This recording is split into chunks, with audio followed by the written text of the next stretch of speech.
Hi, welcome to this video demonstration of robotic direct anterior hip approach today. We have a 57-year-old gentleman with severe arthritis on his hip needing a left total hip replacement. This gentleman also has got his standing and sitting spinopelvic x-rays for demonstration. This is the CT scan of this gentleman for the planning of the Mako or robotic hip replacement. Various parameters have been calculated. You can see the acetabulum is being planned as well as on the femoral side using different templating technique of the Mako robotic system. This is the patient positioning. You can see the patient is positioned supine and both hips have been prepared, both legs have been prepared. We have also prepared both iliac crest. This is the mark of the incision. The incision is about 4 cm distal and lateral to the anterior superior iliac spine, about 7 to 9 centimeters directed towards the fibular head. In the robotic hip, usually we direct it little laterally so that the robotic arm can easily go inside the patient's hip. Skin and the subcutaneous tissue has been incised in line with the mark to expose the subcutaneous tissue. The fat has been removed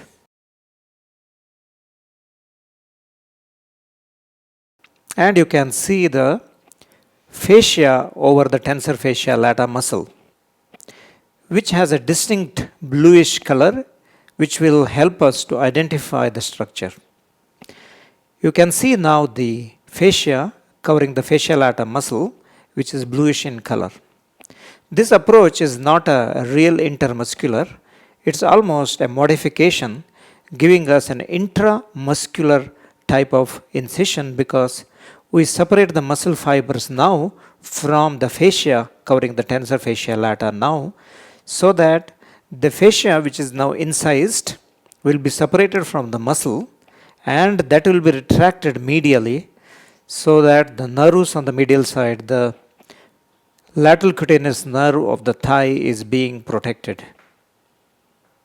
What is happening now is we are separating the muscle from the fascia covering the muscle. This plane is now between the fascia and the tensor fascia lata muscle. What you can also see is that though no muscle fiber is damaged, however, the fascia is separated from the muscle in such a way that the fascia protects the medial structures and the cutaneous nerve. So we have reached the deeper surface of the tensor fascia lata and you can see that fascia, we will have to incise that also.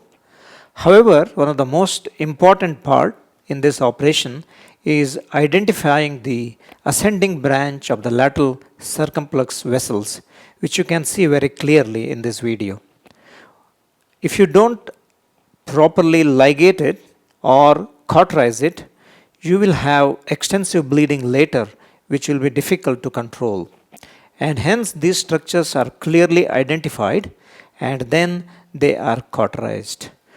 So I'm just going to separate these vessels and using an artery forceps you can see that I'm just trying to clamp these blood vessels in this area and they are properly cauterized.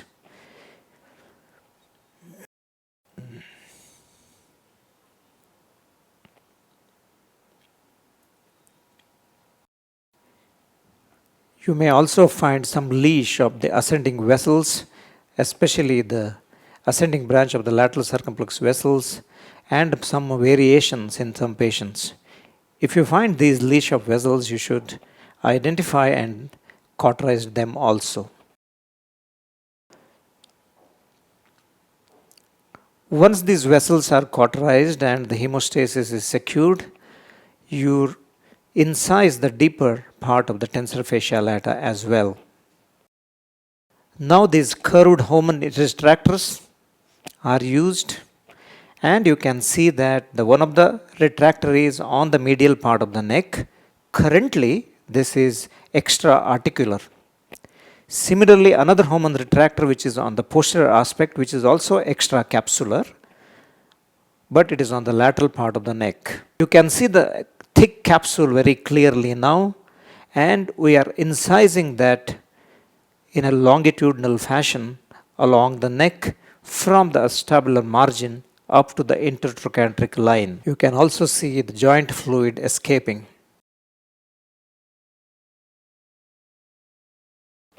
At this stage, you can also confirm your incision using the movement of the hip joint by asking your assistant to move your leg if needed.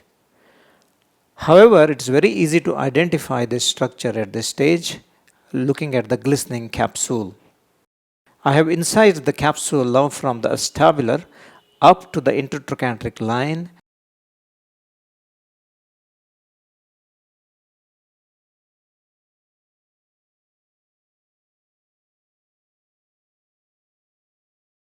In this step, I am just using stay sutures using number 5 ethibond on the anterior capsule. These sutures will help us to retract the capsule throughout the surgery. They can also help you to guide the reduction of the femoral head during the trial. You can also use these stitches later on to close the capsule. Some of the surgeons also excise this capsule completely. There is no documented evidence of the capsular repair in the anterior approach. However, they help probably to restore the anatomy if you would like to do. Some people also use fiber tape instead of the ethibond in this step. Now the posterior or the lateral capsule is also being tagged using number 5 ethibond, and then we pull those stitches and use the retractors under the capsule on the lateral part of the neck.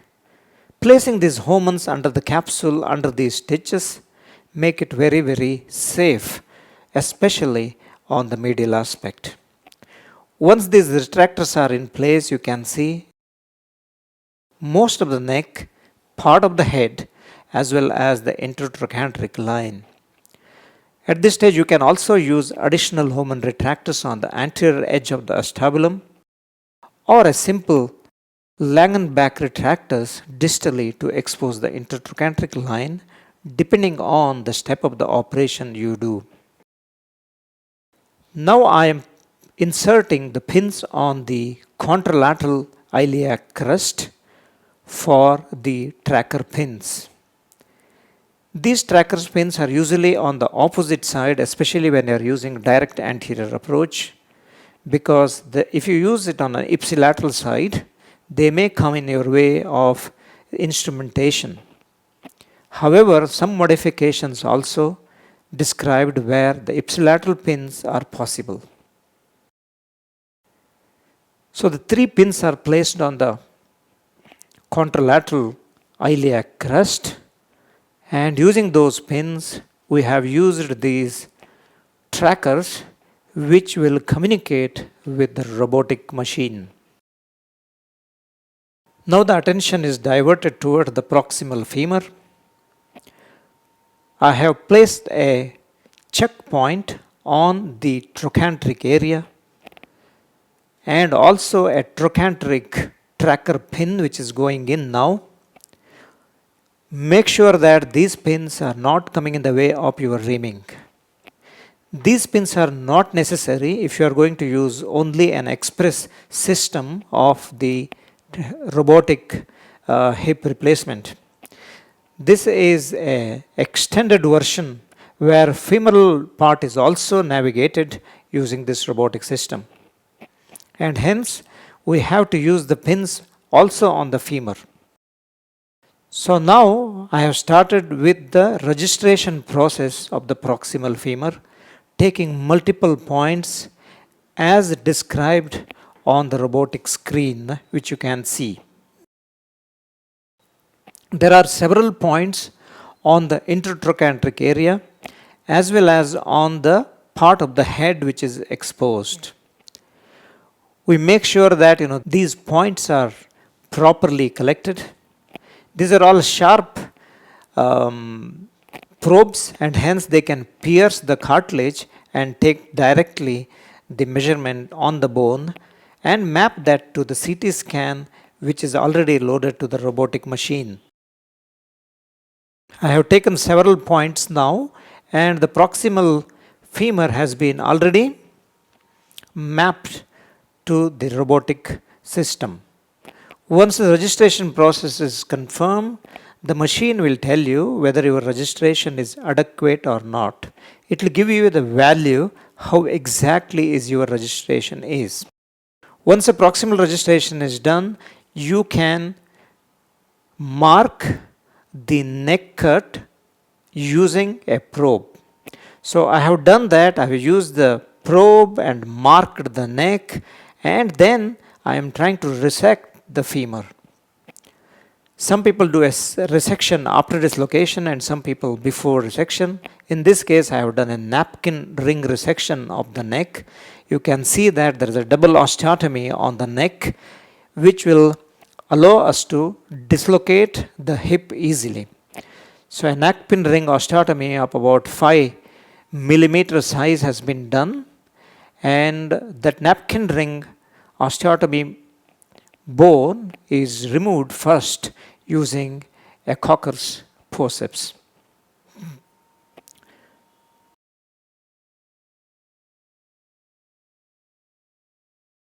So that is the amount of the bone removed in the napkin ring osteotomy.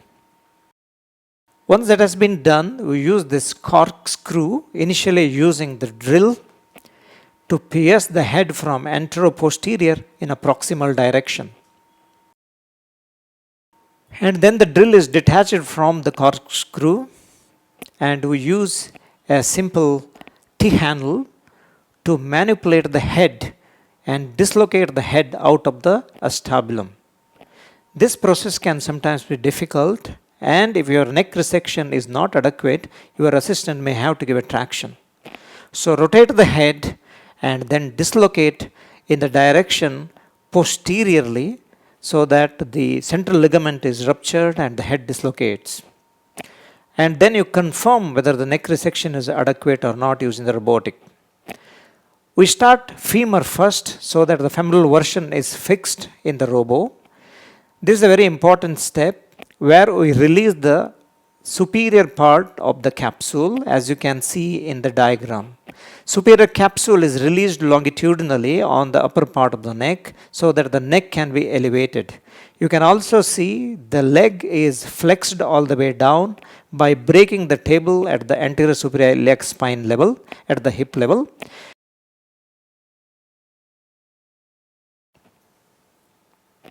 Once the neck is elevated up using these 3 retractors, the neck preparation starts.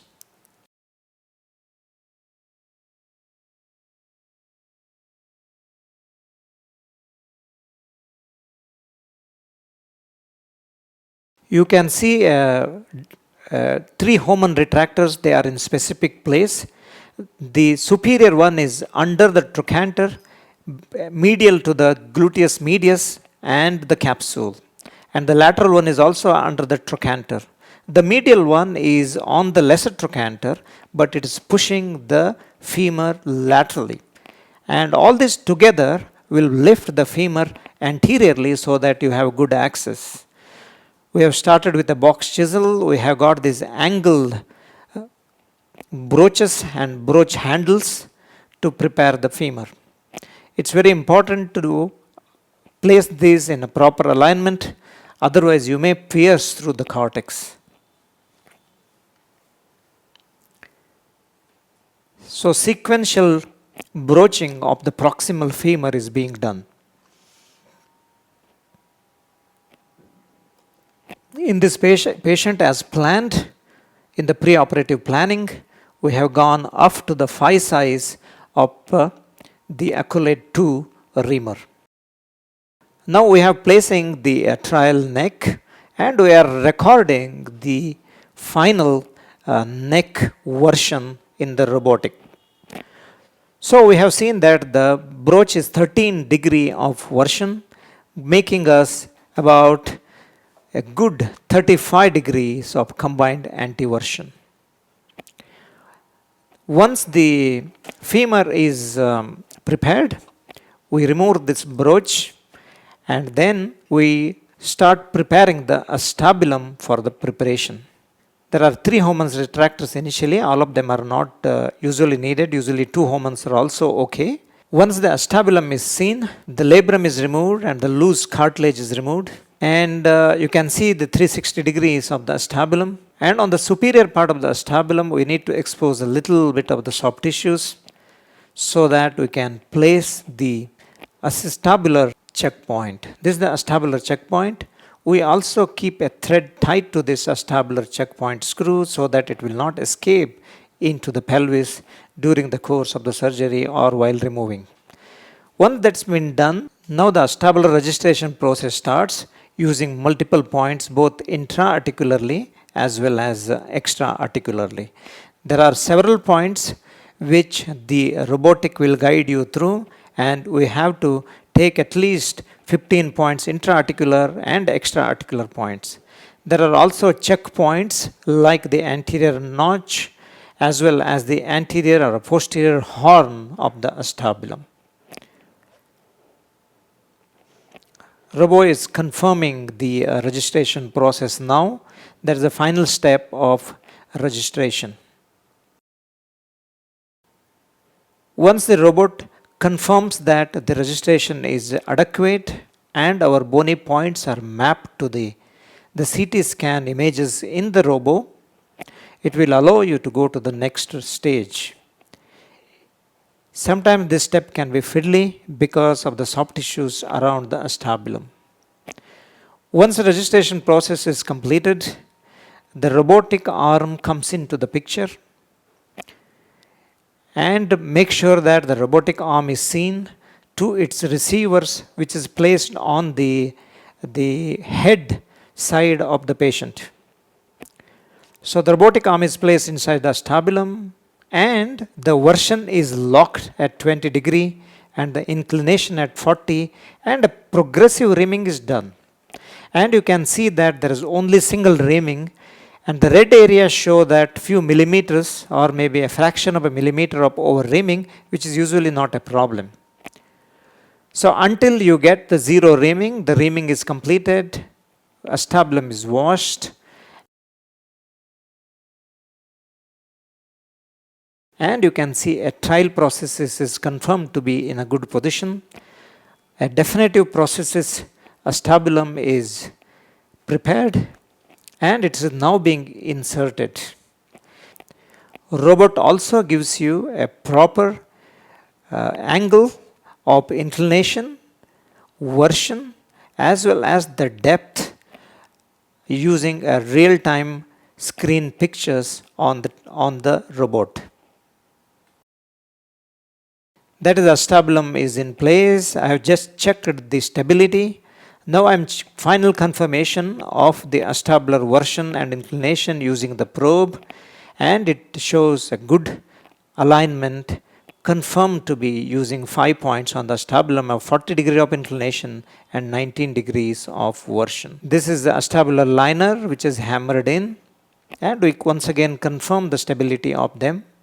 And then a trial process is again placed into the femoral side, and the trial is confirmed that it is in good position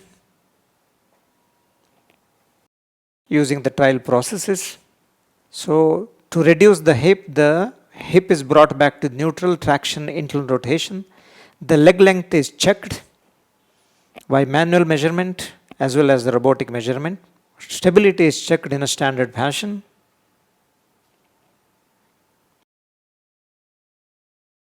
Hip is dislocated.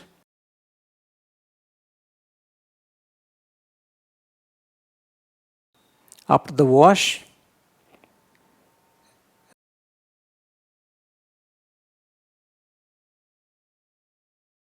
the final process is inserted freehand first and then hammered inside using this instrument.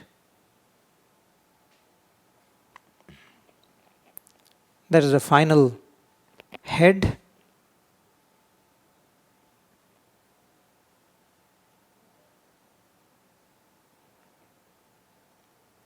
which is now being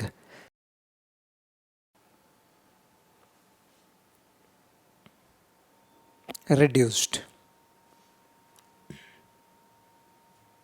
The same maneuver again, the hip is brought back to neutral, little traction, the retractors are removed, and the anterior capsular stitch is pulled and the head is directed toward the acetabulum. Final position is again confirmed.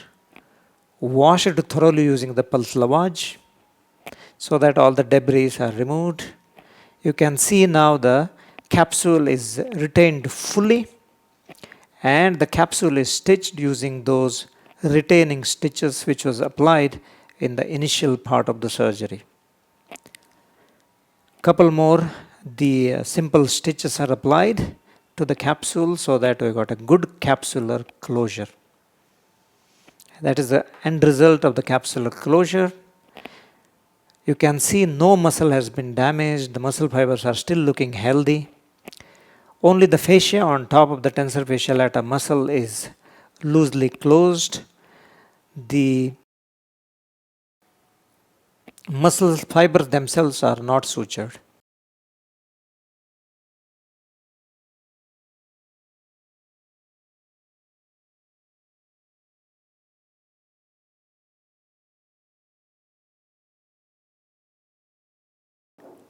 And the remaining layers are closed in layers.